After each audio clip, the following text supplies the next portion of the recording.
Tonight, we're diving back into a life of luxury. What starts off as a simple plea for help quickly turns into something far darker. Strange behavior, unexplained noises, and something hiding where it shouldn't be. As always, we'll break down the entity involved, its appearance, its behavior, and what might actually be going on behind the scenes.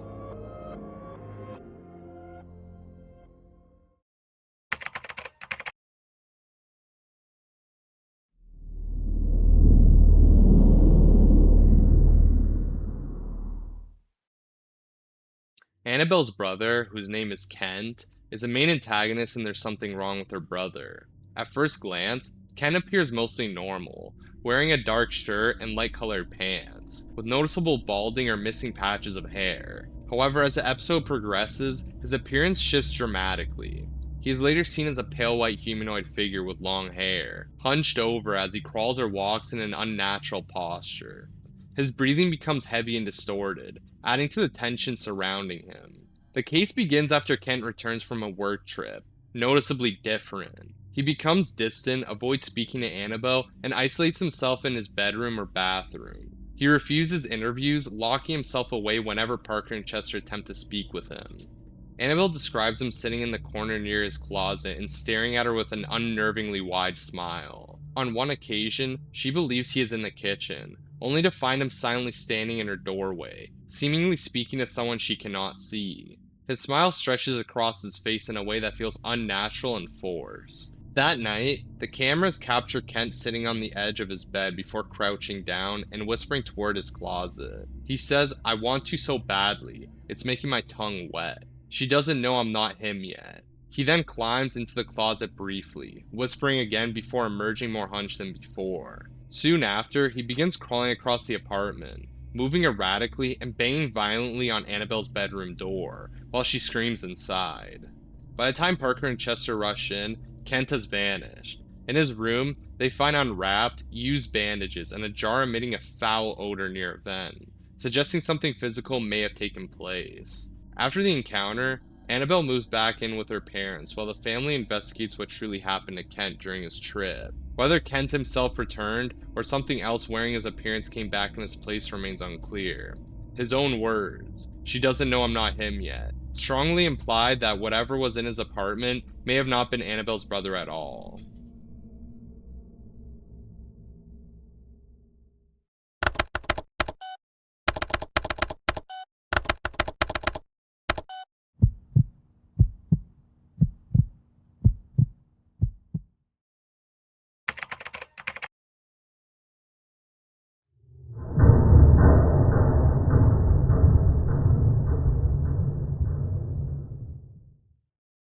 Anna's dog initially appears to be nothing more than a large black dog, but almost immediately something feels wrong. Its movements are unnatural, slow, stiff, and awkward, accompanied by constant cracking noises as it walks. At times, its eyes reflect white in the camera, and its tongue appears abnormally long for a normal canine. While it growls and makes dog-like sounds, the pitch is noticeably lower and more distorted than expected.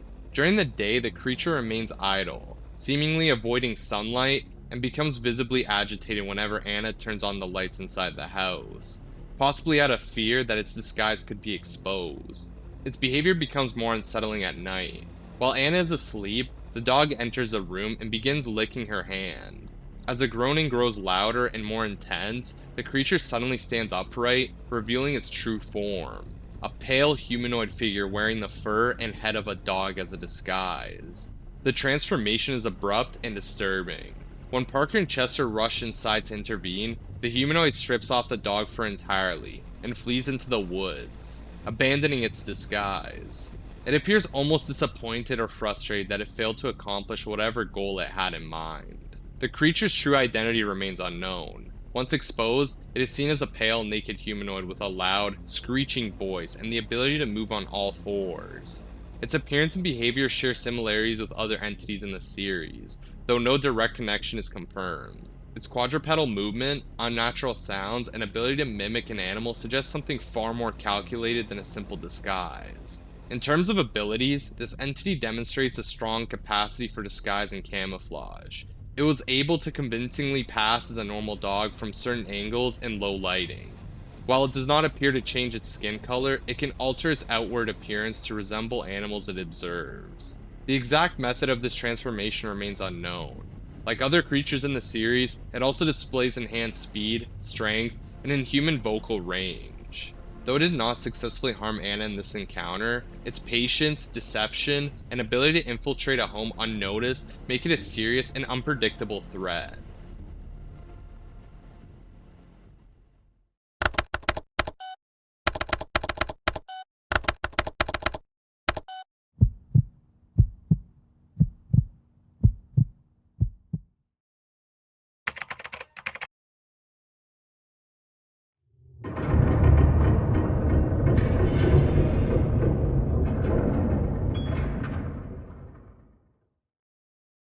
The Basement Man is the main entity featured in the case involving an 18-year-old girl named Caroline.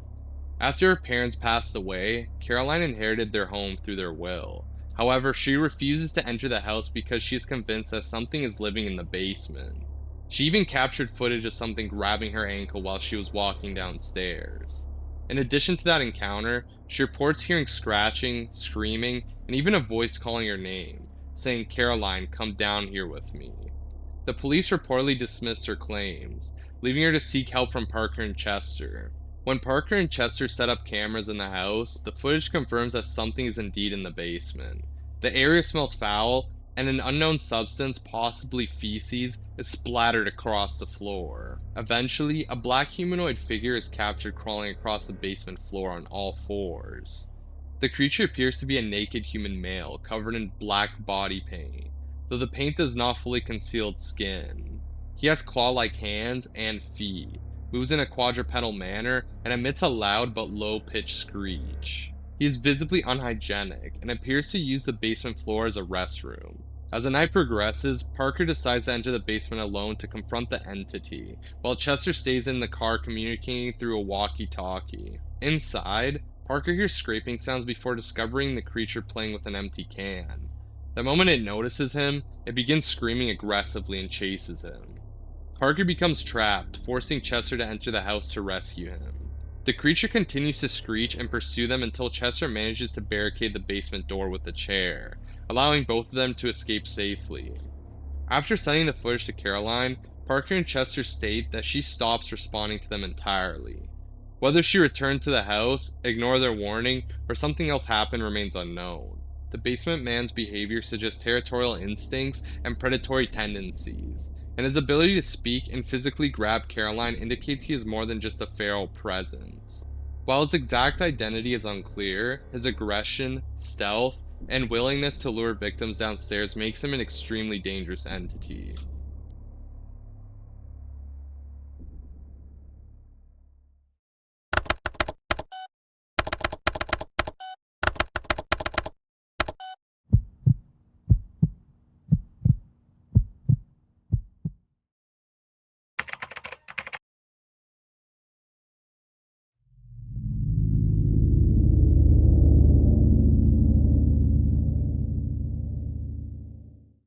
The Black Goliath spider is the exotic creature purchased by Parker and Chester, after Chester discovers a dark website selling rare and dangerous pets. While browsing through worms and other strange listings, they eventually settle on a massive arachnid, known as the Black Goliath spider, despite a warning on the site advising buyers to keep it away from elderly people and pets. 2 nights later, the spider arrives at their house in a cardboard box, tightly wrapped in heavy steel chains, marked with the skull and crossbones symbol. The box violently shifts when handled, suggesting the creature inside is already agitated. After carefully unwrapping it, they discover a second sealed container inside, similar to previous hazardous shipments they've encountered. The spider is placed in a glass aquarium tank in the garage, weighed down with wood and large rocks to prevent escape. Cameras are set up and they go to bed. For 2 hours during the night, the spider crawls around spinning webs, before becoming increasingly aggressive. It suddenly jumps with immense force, breaking through the objects placed on top of the tank and escaping confinement. Later that night, Parker wakes to strange noises and checks on Chester, only to find the spider has sealed Chester's mouth shut with thick silk. Chester panics, fearing the spider may have laid eggs inside of him. Parker attempts to calm him down and later reassures him that he does not appear to be infected, though he plans to take him to a doctor for confirmation. Physically, the black Goliath spider is far larger than any real-world species, weighing approximately 20 pounds. It has long black fangs, white eyes, and immense physical strength, capable of shattering glass and launching itself with enough force to dislodge heavy objects. It is revealed to be female and pregnant. Despite its exaggerated portrayal, it is inspired by the real Goliath bird eater, the largest spider species in the world. Additionally, the webbing seen in Chester's mouth was likely not egg-laying behavior, but rather the spider attempting to create a burrow-like enclosure, as tarantulas commonly line their shelters with silk. While not shown directly attacking with lethal force, its strength, size, and ability to immobilize a human using silk make it extremely dangerous if not contained properly.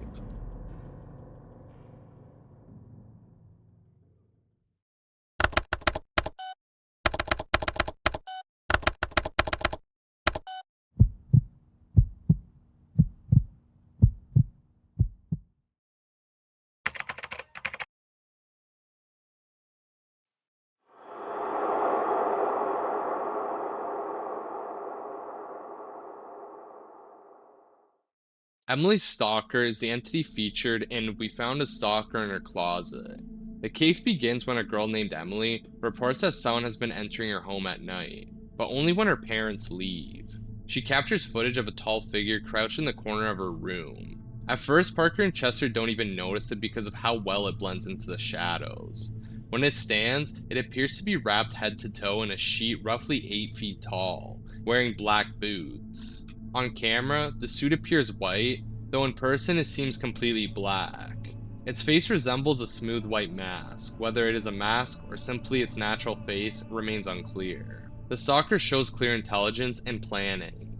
Despite Emily locking her doors each night, it still manages to enter her house. During the investigation, Parker confirms he checked the closet and found nothing. Yet later that night, the entity is seen climbing out of that very same closet on camera. It quietly moves downstairs before Parker and Chester wake Emily and rush her into their car. As Parker starts the engine, something violently knocks from the inside of the trunk. When they check, nothing is there. Moments later, the camera captures a glimpse of the figure hiding along the side of the house as they drive away. The following morning, they discover how the stalker has been entering, through a hidden hole in the ceiling of the closet. This explains how it was able to remain undetected earlier in the night. Its movements are extremely quick and calculated, suggesting it may have been inside the house long before being noticed. Let's go over some of its abilities. During the night, high scratchy audio distortion is recorded on the cameras. Chester suggests it may be interference, and one camera cuts out completely while the stalker sits at the table, suggesting camera interference. It moves quickly enough to potentially access the car trunk and reposition itself outside the house within seconds, implying extreme speed and stealth capabilities. And finally, concealment and infiltration. It hides in tight spaces, enters through ceilings, and avoids immediate detection even during direct inspections. The entity demonstrates stalking behavior, intelligence, stealth infiltration, and possibly electromagnetic interference. Its ability to remain hidden inside a family home without detection makes it especially dangerous.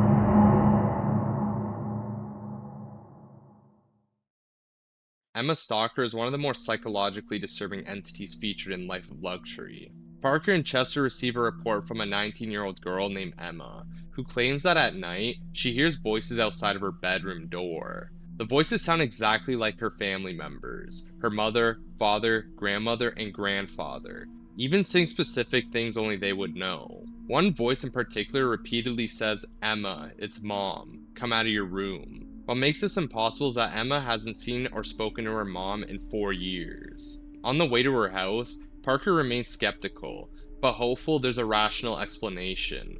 while Chester considers the possibility that the voices could be coming from something ordinary like a television. When cameras are set up overnight, the situation escalates. A white humanoid figure is captured crawling across the floor instead of walking. It appears aware of the cameras and deliberately places its hand over them to stop the recording. In another room, Emma is seen awake while a distorted singing voice outside of her room chants, "Ashes, ashes, let your mother in," before screaming "now." The voice ominously says, "You'll have to let me in eventually," before the door is forcefully pushed open. When Parker and Chester rush inside, they find a man crouched in the corner of Emma's room. The man growls and chases them out. All three escape into the car. Afterwards, they state they are still trying to identify who or what that man was. In terms of appearance, the entity is first seen as a pale, white humanoid figure, with a bandage wrapped around its head. It crawls unnaturally across the floor and later appears wearing a red and yellow dress identical to the one Emma had been wearing earlier that day, suggesting deliberate impersonation. The creature is intelligent. It knows how to speak, how to mimic voices, and how to disable cameras.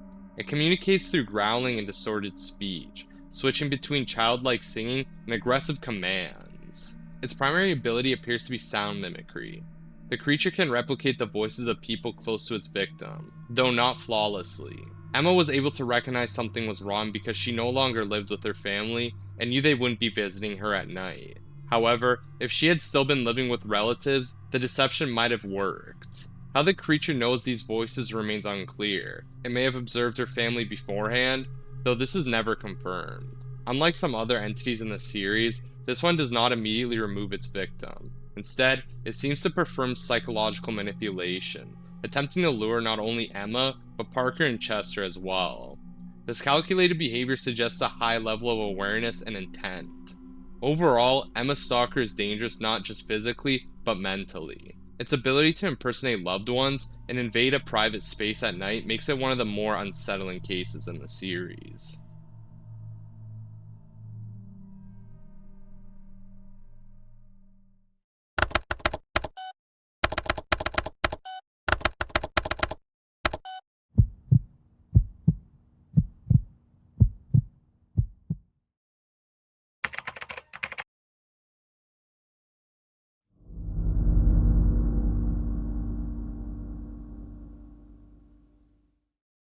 Giggles the Clown appears in one of the more unsettling Life of Luxury cases, after Parker and Chester purchase him from a strange, new dark web website that offers same-day delivery. Chester gained access to the site through an anonymous invite, which is reportedly the only way to view it. The site listed several clowns for sale: Smiley, Stitches, Baggy, Buttons, and Giggles. One of the clowns, Stitches, even had a disturbing review from someone named Her Daughter. Despite Parker feeling uneasy about how unfriendly the clowns looked, Chester convinced him to purchase Giggles for $1,300, hoping the clown would bring something positive rather than dangerous. When Giggles arrives, he immediately feels off. He's taller than expected, hunched over, and moves in a strange, exaggerated way, wiggling his fingers and speaking in a low, unsettling voice. He greets him with "Hey boys," and when questioned about his odd skin, he invites Chester to touch it. He even asks if their parents are home, which raises an immediate red flag. Things escalate when Parker and Chester find Giggles in another part of the house, speaking to someone who isn't visible. After being told to leave, Giggles begins laughing hysterically, and splashes Parker with water before being forced out. However, the situation doesn't end there. 25 minutes later, Giggles is still outside. Hours later, footage reveals that he managed to re-enter the house and even invited another clown inside with him.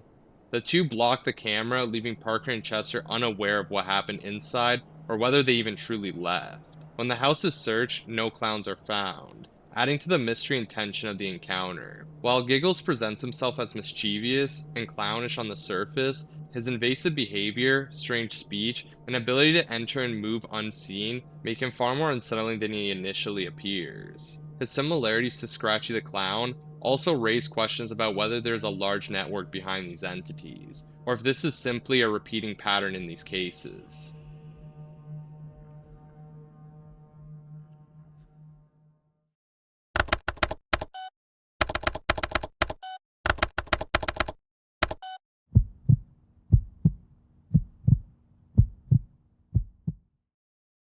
After looking at all these cases tonight, one thing becomes clear. Most of these entities don't just attack randomly. They watch, they wait, they learn the layout of the house, and they always seem to move when no one else is around.